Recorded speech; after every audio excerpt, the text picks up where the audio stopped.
The Young Lords started in Chicago as a street gang. I see that you have a lot of stuff on the Young Lords Party, but very little on the Young Lords in Chicago as a street gang. It was very interesting because at that point in time, the early 60s, about 1964, there were a lot of gangs in Chicago from the different Chicago neighborhoods. And the Lords were one, Lincoln Park, and the other park in Chicago. They got slowly radicalized with the U.S. Civil Rights Movement. And one of the things that was interesting about the Lords in Chicago and the Lords where I came from in Milwaukee was that we worked with other organizations. And they helped they formed themselves in 1968, about September. And this was because, or it was started, it was like a catalyst of the Chicago Convention of 1968, the riots in Chicago, Milwaukee, and throughout the U.S. in 1967. Remember those battles? And these riots and the Civil Rights Movement and Martin Luther King produced local leaders in the different places. And in Chicago, in the gangs, what it produced was people talking across lines, the blacks talking with the whites talking with the Chicanos and the Puerto Ricans, all because they all lived in the same ghetto. And one of these, the catalysts of this, was a guy called Fred Hampton. Fred Hampton was a Black Panther. And Fred Hampton came up with the idea of a rainbow coalition. He came up with the idea before the Chicago Convention of the summer of '68, and he had talks with the Blackstone Rangers, which was a black group, with a white gang that I forget their names, with the Young Lords, Young Patriots. The Young Patriots. You're right, the Young Patriots, and they started coordinating. What happened to this? The police in Chicago were very aware of what was happening. They had things called the Red Squads, like the Police Intelligence Unit that we used to have in Puerto Rico and that we still have undercover, following independentistas, but in this case, following gang members. They didn't like the fact that people were talking across bridges. That was bad. They thought, these poor guys are going to organize, and then what? At that point in time, Chicago had Mayor Richard Daley. You can look him up. Mayor Richard Daley, when you look at the Chicago Convention of '68, you'll see how bad it was. The Chicago Convention of '68 blew up in the face of the Democratic Party because of Richard Daley and his measures of repression. These were not new to the folks in Chicago. You have here Julio Rondon. The Young Lords in Chicago lost two names that you should put up there. One is Manuel Ramos, around 1968, and the other one was Jose Pancho Lin, a little bit later, about 69, 70. The Young Lords get politicized. They start talking with other people. They start following the example of the Black Panthers. And the Black Panthers have a breakfast program. The Young Lords, in a church, the Young Lords around the neighborhood, there was an Armitage Avenue church run by the Reverend Bruce Johnson. And they sat down and talked to the Reverend Johnson, and they started a breakfast program. The Panthers were instrumental in teaching them how to run it, which was something that they didn't like. The powers that be in Richard Daley did not. He was afraid of the race war in Chicago at that point in time. And he was he didn't put it under wraps. He didn't cover it up. He didn't like these people getting together, and he wasn't going to have anything of it. Anyway, when I come into this is I'm in Milwaukee. I went to a school, a Jesuit college called Marquette. I'm from Mayaguez. I went to the Immaculada. It is the 60s. The Vietnam War is going strong. In my college, it was Vatican II. In Vatican II, you had to go out and do community service.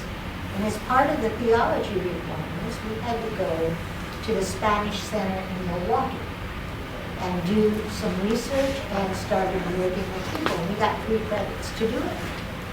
So that's how I started hearing about the landlords, started hearing about the civil rights movement, started hearing about everything.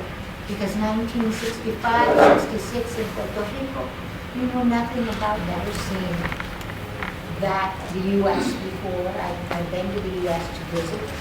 I didn't know that there were pockets of poverty.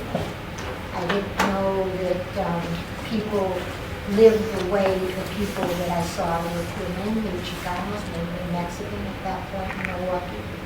And we started hearing, as we worked along in the community things that we did, we taught English and stuff like that, we started hearing about the young groups. And the community in Milwaukee started organizing. But since there were so few Puerto Ricans, it was like Puerto Ricans and Chicanos together. And we started hearing things of what Cha-Cha was doing, especially after the riots of 67, where they didn't only happen in Chicago, they happened in Milwaukee, and the Chicago Convention. People from Operation Push and from the Rainbow Coalition came down to Milwaukee, to the place where I was working with migrant workers, and said, there's going to be a poor people's march. I want you guys to come up to Chicago and join the poor people's march. Okay, this is 1968. It's after they killed Martin Luther King. It's after they killed, or in the process of killing, Bobby Kennedy. It's after, in our case in Milwaukee, 250 days of open housing marches.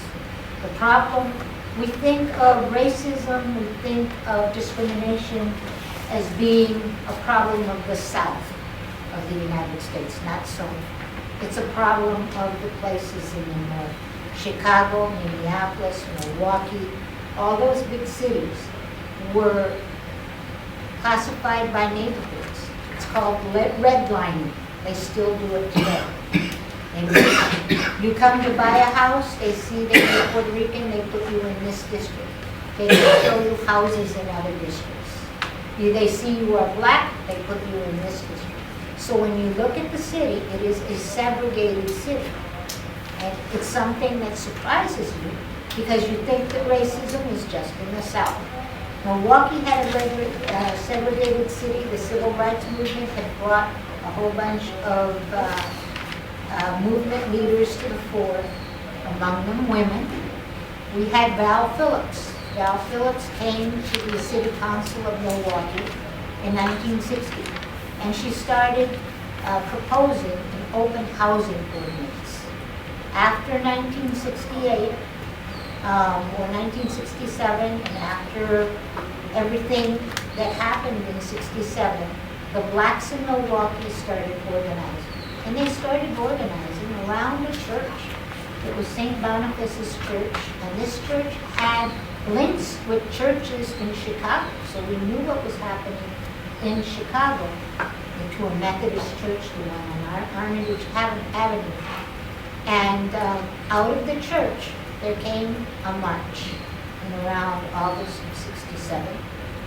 And when Milwaukee is a divided city. It has like a valley in the middle where you have the industrial section, and you have 2 viaducts. The blacks live in the north. Some of the Hispanics live in the south to this day. Some are now in the north. But the Germans and the Polish live in the south. And they were very adamant that blacks and Hispanics weren't going to come into their neighborhoods.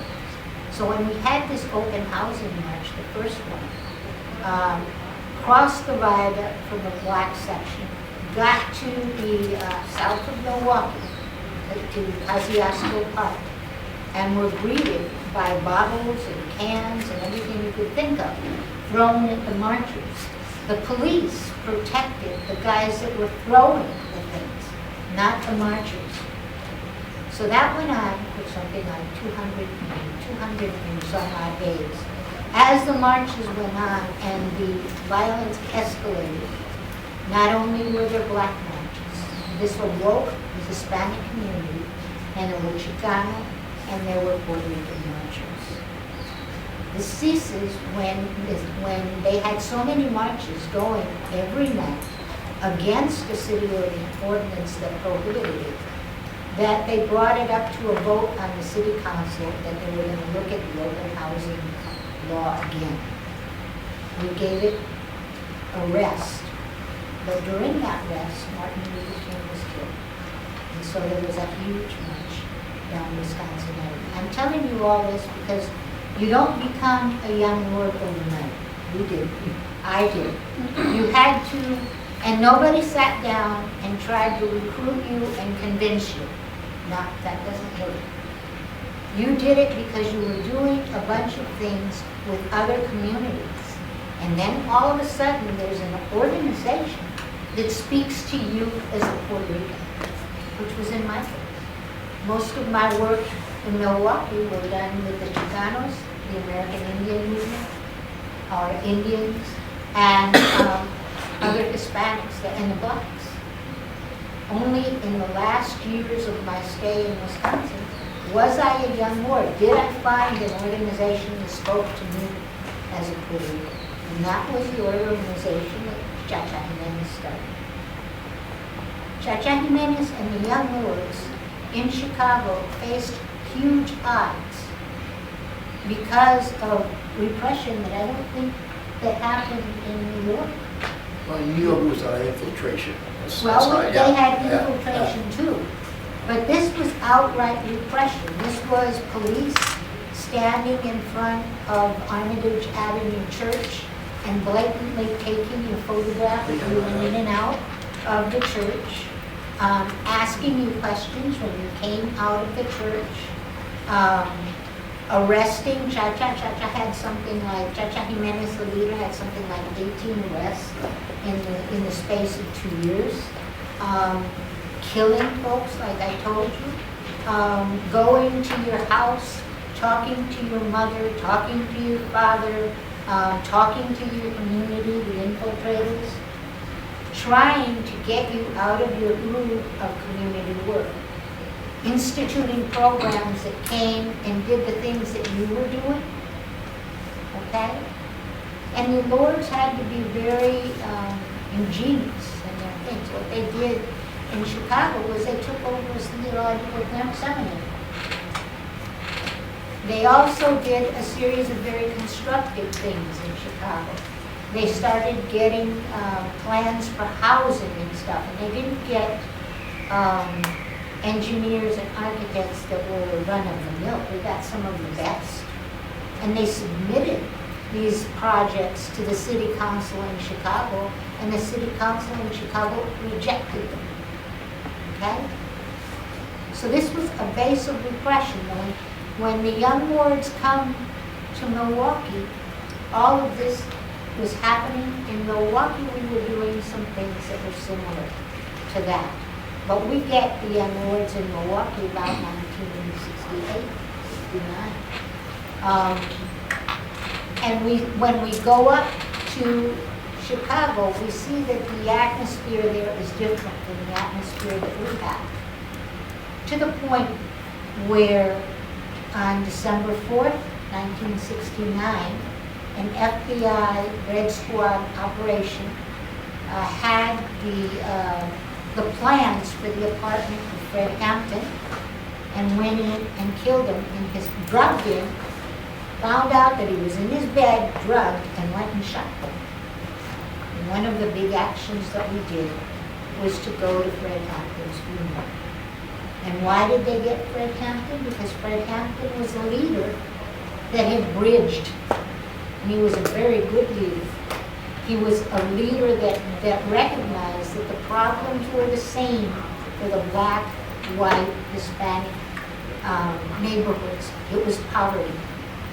That you had to fight this together.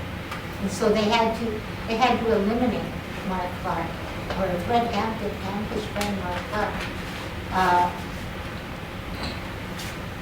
It got so bad in Chicago that towards 1970s, when we were starting to organize in Milwaukee, Cha-Cha 1970, 71, Cha-Cha Jimenez had to go underground. And he came to Tomah, Wisconsin. And they instituted a school of padres there. You know about that? Yeah. I didn't, because I wasn't a leader. I was always in that way. The school of what? A school of padres to fashion leaders. Okay? It was in Tomah, which is northern Wisconsin, farm country.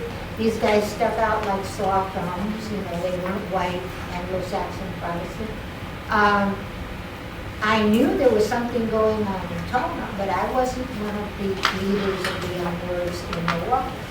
I was one of the people that would come in from the university, give tutoring, correct the paper, do whatever, and then go back to my dorm. You know? In Milwaukee, we had a leader that we still have, he's still around, which is interesting of the Young Lords, and I'm going to cut after this. The Young Lords in Milwaukee did some things that are still with us. One of the leaders at that time, it was named Jose Antonio Baez, Tony Baez. We called him Tapon, because Tapon was about 5'2" and would always go down with usually an Anglo-Saxon girl that was blonde and white and 6 foot. So if we went to any meeting or we went to any type of march or stuff, we looked for the big blonde. And you'd find that one right next to it anyway. Right after we were fully organized as the Young Lords in September of 71. At my school, at Marquette, we had had a series of actions where we were able to impose on the administration a minority student center. We were able to impose theology and philosophy department, a scholarship fund. A lot of the kids that did the taking over of a Joan of Arc chapel or the taking over of McCormick Hall, that were Puerto Ricans, later became Young Lords. Okay, UWM, University of Wisconsin-Milwaukee, wanted to do the same thing that Marquette had done. Why? Because at Marquette, something like 15,000 students, when we started this, we had 15 minorities. Most of them were blacks, and most of them were with the Marquette basketball team. Out of the school of 15,000 in Wisconsin, they had 12 minorities. Most of our Puerto Ricans at Marquette came directly from Puerto Rico. We had no Puerto Rican that was from the community. They had no Hispanic that was from the community. They had blacks that they had recruited for the different teams, athletic teams. So the guys at UWM decided that the Chicanos and the Puerto Ricans, because in Milwaukee it was a lot Chicano and Puerto Rican, decided that we were going to try and impose on UWM what we had imposed on Marquette, which was a Spanish outreach center. And so for the first week of October, I think it was 1970-71, we made a camp. We picketed. We stayed in front of the President's Hall at UWM. And we finally forced the issue. And so they started something called the Spanish Outreach Center. In time, they have scholarships. The center still exists. It's one of the permanent things that the Young Lords did. So does the Minority Center at Marquette. It still exists. So do a lot of things that happened in Chicago with the Young Lords. Other organizations came along after the Young Lords and built on that. And if you go to Chicago today, you'll see a Division Street, you'll see these two huge flags, Puerto Rican flags with the tubes. And when you start asking the people questions, they go back to the young lords and say, these guys were the guys that were the breakthrough. Okay? Tapón, alias Tony Gray, was, what was interesting also with the lords was that the people didn't stay. When they quit the lords, they stayed lords. Your impression of being part of the lords was not that you had been a young lord for a year and a half, but that you'd been a young lord for a long time. And still, today, you talk to some of the young lords, and we're doing the same things we did then. And that was 40, 45 years ago. Okay? I still give tutoring at me every Thursday, free. You know? We still have a bazaar where we sell things, clothes for $1. I didn't get that idea here. I got that idea from the young lords in Milwaukee. That was the way they came from. We still have, what you call it, health fairs. We had a health clinic in Milwaukee. They had one in Chicago. They did much more in New York. So it was, for me, it was an experience that was a build-up of all the experiences I had.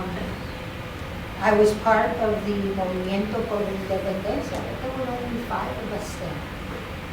And we didn't do much. And years later, when I told Juan Mayaguez why I was MPI in Milwaukee, he turned around and said, there was MPI in Milwaukee? You didn't know. You know, we didn't do the formal thing we did. But the Lord's you knew. The Lord's was much more structured, although the structure in Chicago and Milwaukee still went back to the structure of being a gang. Okay? It didn't have the structure that you see in all the things that we read in New York.